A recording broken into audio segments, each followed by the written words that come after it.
Olá pessoal, bom dia. Hoje é sábado, dia 30 de agosto. Como eu havia falado na semana passada, eu não tinha intenção de gravar um vídeo essa semana, já que eu estou me preparando para uma live na sexta-feira com o sociólogo Eduardo Carneiro. E se eu não quiser passar vergonha, eu tenho que me preparar mesmo.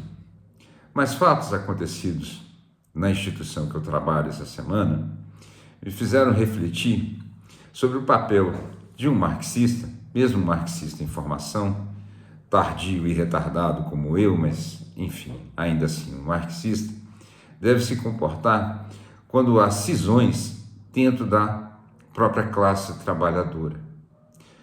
Vejam, na instituição que eu trabalho, durante o dissídio coletivo, durante as negociações do aumento salarial, houve um racha entre dois segmentos da classe trabalhadora em relação ao percentual de aumento.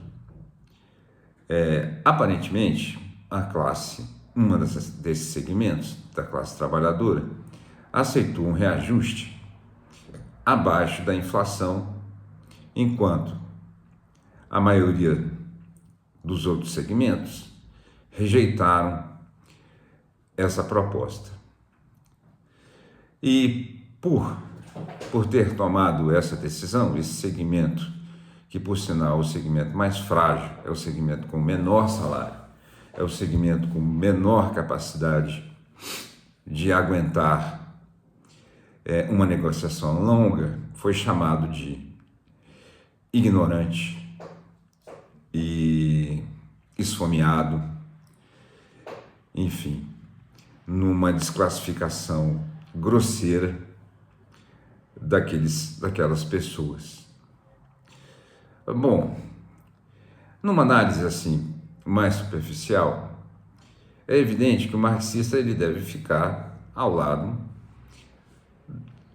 daqueles que propõem mais direitos para os trabalhadores, inclusive um reajuste maior faz parte disso, mas não só, né? Mas as relações capital-trabalho, elas são digitais, elas sempre foram digitais, muito antes da própria era digital, elas nunca foram analógicas, não há preto no branco. O que acontece é que essa instituição onde eu trabalho é uma instituição estadual de origem, mas desde o início dos anos 2000, ela passou a ser gerida por uma fundação federal de direito privado, vinculada a uma universidade igualmente federal, cujo objetivo central era administrar essa instituição, entre outras funções, como captar recursos, inclusive da iniciativa privada, e distribuí-los para os entes em que ela é responsável, inclusive a própria universidade, a que ela está vinculada. Então, um esquema tripartite de financiamento foi implementado em que o financiamento ele tem participação municipal, estadual e federal, com um peso muito grande, muito maior da esfera estadual, ou seja, mais de 60% do orçamento da instituição vem da esfera estadual.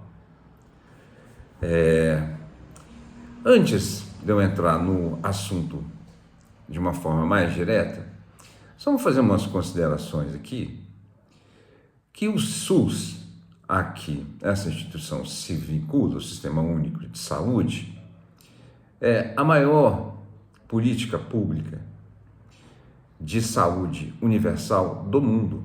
Nem a China tem algo parecido. Das reformas e das políticas públicas que foram implementadas desde 1988, a gente pode dizer que o Sistema Único de Saúde é a joia da coroa. E ele deve ser tratado dessa forma, devido à sua importância social. Um exemplo disso foi o seu papel fundamental durante a epidemia da Covid. Então não se trata apenas de uma negociação numa empresa que vende sapatos. Nós vendemos serviços para a população mais pobre, de 70% da população brasileira usa o SUS, e isso é revestido de uma importância muito grande. Então, todas essas relações que envolvem trabalho e capital, no caso é o capital público, devem ser vistos à luz desta realidade. Mas acontece que as negociações, principalmente as negociações salariais, nos últimos anos nessa instituição foram bastante desfavoráveis para os trabalhadores, com reajustes abaixo da inflação e com perdas reais no salário que devem estar batendo aí 25%, se não 30% nos últimos 8, 10 anos. Evidentemente que uma correção ou seja, uma correção desse salário, uma recomposição salarial é necessária. Só que as negociações feitas direta com essa fundação têm sido infrutíferas em todos esses últimos anos. Basicamente porque ela, apesar de ser autônoma, ela é a fundação de direito privado, ela tem autonomia, ela está engessada pelo orçamento que é destinado para ela pelas 3 instâncias. Vamos falar que a instância estadual é a mais relevante. E o reajuste proposto por essa fundação, se não é exatamente o mesmo reajuste que o Estado propôs para o funcionalismo público, é muito parecido, demonstrando aí uma baixa flexibilidade dessa fundação em fazer essa negociação, ou seja, eles não têm muita margem de manobra, porque o orçamento é um só e ele é majoritariamente do Estado, então a tendência é seguir o reajuste do Estado. Isso é simples. É muito facilmente verificável. E por outro lado, a intermediação, ela muito mais atrapalha do que ajuda a intermediação dessa fundação. O ideal seria que fizesse essa negociação com as 3 esferas, diretamente. O que é bastante difícil, mas na impossibilidade de fazer esse tipo de negociação nas 3 esferas, negociasse pelo menos com o Estado e de uma forma mais sistêmica, num esforço conjunto de todos os sindicatos relacionados às instituições similares, o que também é bastante difícil no contexto atual, em que há um desmonte absoluto da atividade sindical e das entidades sindicais. Desde a era neoliberal, nós perdemos, inclusive, aqueles elementos de vanguarda que poderiam mobilizar a classe trabalhadora numa luta mais aguerrida, numa luta mais firme por seus direitos. Há uma pulverização, uma segmentação dessas entidades representativas e um enfraquecimento absoluto. E, por outro lado, essa tão importante política pública, o SUS, tem sofrido de um subfinanciamento crônico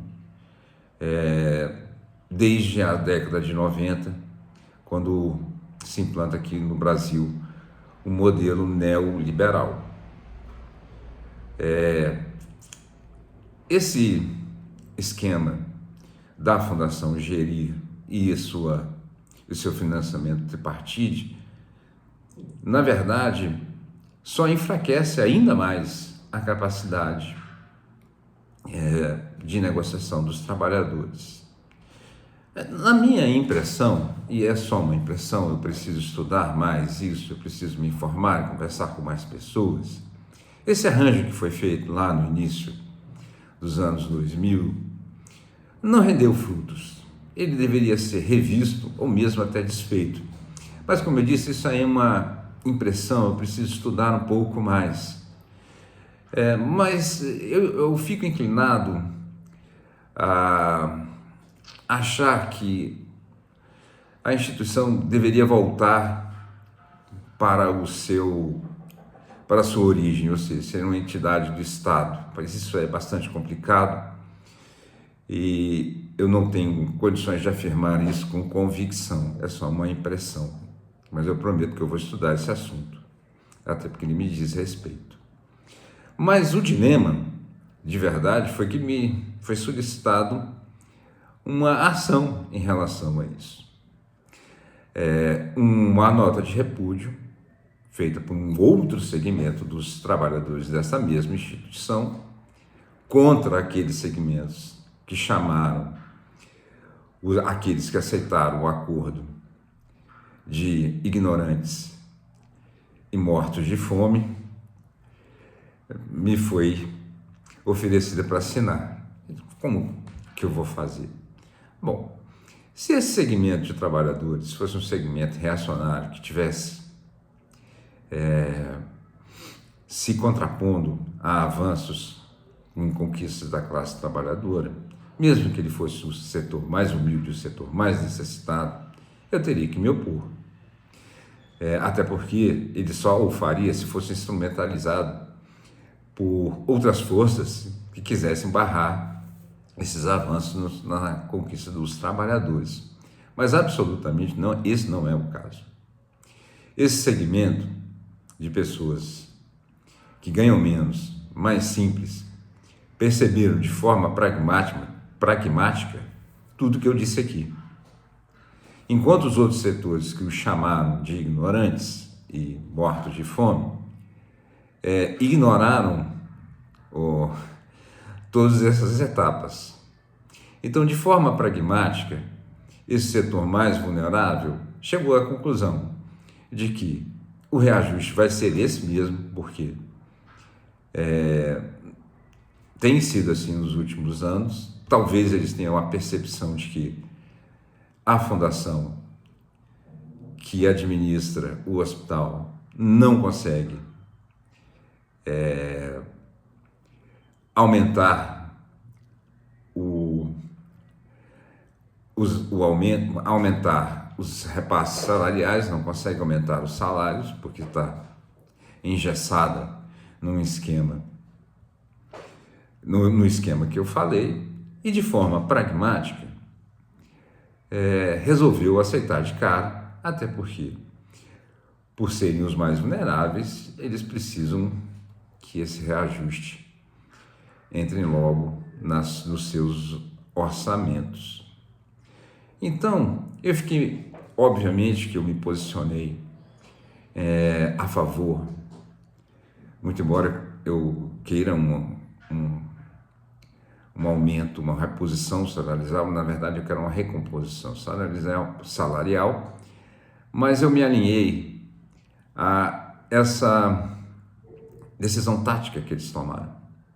Eu acho que eles estão corretos, que no fundo nós teremos aí 4 ou 5 meses de negociações completamente infrutíferas e o reajuste será o mesmo.